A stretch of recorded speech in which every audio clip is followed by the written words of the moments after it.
এই যে আমার হাতে যেটা দেখছেন এটাকে বলা হয় ইয়ারিংয়ের চাপ বা ওমেগা ক্লিপ। আচ্ছা, এই ওমেগা ক্লিপ অনেক ধরনের হয়। আমার হাতে যেটা রয়েছে এটা একরকম, আরও 3-4 রকমের হয়।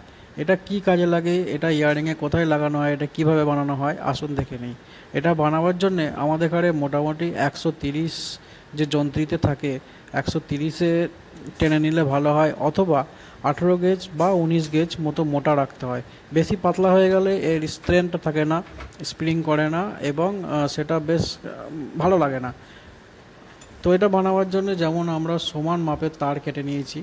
এই তারটার সাইজ হচ্ছে যেমন আপনার ওমেগা ক্লিপটা লম্বায় হবে ইয়ারিংয়ের সাইজ হিসাবে, সেই হিসাবে আন্দাজ মতো কেটে নিতে হবে, এবং তাকে একটি সলাইয়ের দ্বারা, একটু মোটা সলাইয়ের দ্বারা ওকে এইভাবে ওপর দিকটা হাফ রাউন্ড করে নিতে হবে। তবে তারটাকে যখন বানাবেন, আমি যেটা বানাচ্ছি 92 চাঁদিতে বানাচ্ছি, তাই আপনাদের খেয়াল রাখতে হবে যদি নরম চাঁদিতে বা সোনাতে বানান তাহলে একে প্রথম থেকে পোড়ানোর দরকার নেই। ঠিক আছে, তো একবারও পোড়ানোর দরকার নেই। আর সোনাতে যদি করেন তাহলে 2 কাঠ আগে রেখে, টানার 2 কাঠ আগে রেখে ওটাকে পুড়িয়ে নিয়ে তারপরে 2 কাঠ মতো যন্ত্রীতে ডললেই এটা একটুখানি শক্ত হয়ে যায়। তবে 18 ক্যারেট সোনা এটা খুব ভালো হয়। 22 ক্যারেটে একটু নরম হয়ে যায়, তাই একটু আগে থেকে এটাকে না পোড়ালেই ভালো হয়। তো যাই হোক, এইভাবে শেপ করে নিয়ে একটা ওমেগার একটা শেপ করে নিয়ে এটাকে একটুখানি মেয়েরা যেমন মেকআপ করে, ঠিক সেই ধরনের আমাদের ঘরে মেকআপ করিয়ে নিতে হবে। আচ্ছা, মেকআপ করার সময় মনে রাখতে হবে যে আগার দিকটা একটু গোল টাইপের হবে, রাউন্ড টাইপের, আর নিচের দিকটা একটু চৌরস টাইপের হবে, এবং দু সাইডে ফ্ল্যাট থাকবে। যেমনটি আমি করে নিচ্ছি, দেখতে পাচ্ছেন চারিদিকে ওপর দিকটা আমি রাউন্ড করে নিয়েছি, এবং ডিশের সাহায্যে নিচের দিকটা একটু ফ্ল্যাট টাইপের করে নিচ্ছি, কেননা ওখানে হোল করতে হয়, তাই নিচের দিকটা একটু ফ্ল্যাট টাইপের রাখতে হয়, ওখানে রিপিট হয়। আর নিচের দিকটা, উপর দিকটা একটু রাউন্ড করতে হয়। দেখছেন আমি কেমন পারফেক্টলি শেপ করে নিয়েছি। এবার ক্যালিবারের সাহায্যে কতটা আমাকে জায়গাতে ফুটো করতে হবে সেই একটা মার্কিং করে নিচ্ছি, যাতে দুদিকে সমান হয়, সেই জন্য আমরা ক্যালিবার ইউজ করছি। আপনি আন্দাজও করতে পারবেন।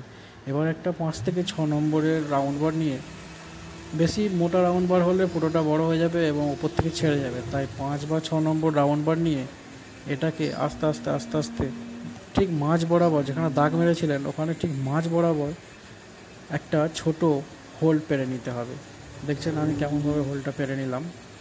তো এই যখন আপনি এই হোলটা করবেন বা ফোটোটা করবেন, তখন যেন খেয়াল রাখেন যাতে হাতে না ঢুকে যায়।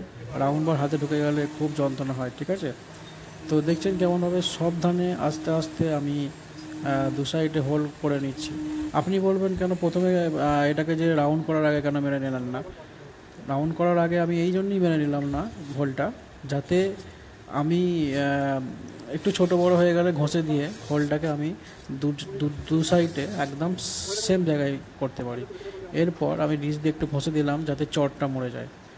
আর তারপরে ঠিক ওপর দিকটা সামান্য একটু ওপরে প্লাসটা ধরে এই ধরনের রাউন্ড করে দিতে হবে, যাতে আঙুল দিয়ে ধরে ওটাকে তোলা যায়।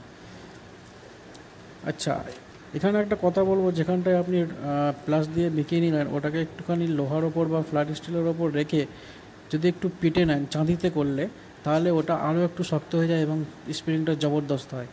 তো দেখলেন আমি কেমনভাবে এখানটা, এই যে ওমেগার স্ট্যান্ডটা আছে ওখানে দুটো যেমন ফুটো থাকে কাস্টিং থেকে আসে, ওখানে ঠিক এইভাবে খাপিয়ে একটা সরু তারের মাধ্যমে আমি এপর ওপর রিপিট করে দেবো। আচ্ছা, খেয়াল রাখতে হবে যেন ওমেগার ভেতর যে তারটা যাচ্ছে সেই তারটা যেন ওই যে চাপটা বানালেন সেই চাপটাতে লুজ হয়। আর ওমেগার স্ট্যান্ডে টাইট হলে অসুবিধা নেই, কিন্তু যেন ওমেগাতে লুজ হয়, তাহলে ওটা পরিষ্কারভাবে বা ক্লিয়ারলি একদম স্প্রিং করবে বা যাবে। দেখছেন আমি যে তারটা লাগিয়েছি হালকা একটু মোটা হয়ে গেছে বলে স্প্রিংটা ঠিক সেই ধরনের হচ্ছে না, তাই তারটাকে আমাকে যথারীতি আর একটু পাতলা করতে হবে। ঠিক আছে, তো আমি হালকা করে একটু পাতলা করে নিয়েছি। দেখছেন এবার ঠিক আমার মনের মতো এটা কাজ করছে। দেখছেন এই যে কটাং করে যে নিচেই পড়লো, একটা আওয়াজ হবে কটাং করে, তখনই আপনি বুঝতে পারবেন যে না আমার কাজটা সাকসেস হয়েছে। আর ওটাকে আরও একটু ভালোভাবে স্মুথলি চলার জন্য দু সাইডে একটু নারকেল তেল দিয়ে দিলে এটা দেখবেন একদম স্মুথভাবে স্পিনিং হচ্ছে। দেখছেন কেমনভাবে আমি এটা 92.5-এ কাস্টিং করেছি, বা 92.5-এর রোপো নিয়েছি, তবুও এটা কি সুন্দর স্প্রিং করছে, খালি দেখলেই আপনারা বুঝতে পারবেন। তবে কাজ একটু বুদ্ধিমত্তার সঙ্গে করলে অবশ্যই সাকসেস হয়। অনেকে বলে পিওর চাঁদিতে বা 92-এর চাঁদিতে স্প্রিং হয় না, তবে ওটাকে করার একটা পদ্ধতি আছে অবশ্যই। আর সেই পদ্ধতি অনুযায়ী বিচক্ষণতার সাথে আস্তে আস্তে করলে অবশ্যই কাজ হবে। যদিও হয়তো আমার কাজটা আপনি বলবেন হয়তো পারফেক্টলি হয়নি বা ফিনিশিং ঠিক হয়নি, তাতে আমার কিছু যায় আসে না, কেননা আমি আপনাদের একটা ধারণা দেওয়ার চেষ্টা করি। যদি আপনারা উপকৃত হন তাহলে আমারও ভালো লাগবে। এটা হলো কাজটার ফাইনাল লুক, যেটা কালকে আমি দেখাচ্ছিলাম। দেখুন কত সুন্দর স্মুথলি স্প্রিং করছে, উইদাউট এনি মানে তেল না দিয়েও। দেখতে পাচ্ছেন তো, এদিকে যেমন স্প্রিং হবে, এইদিকেও তেমন স্প্রিং হবে।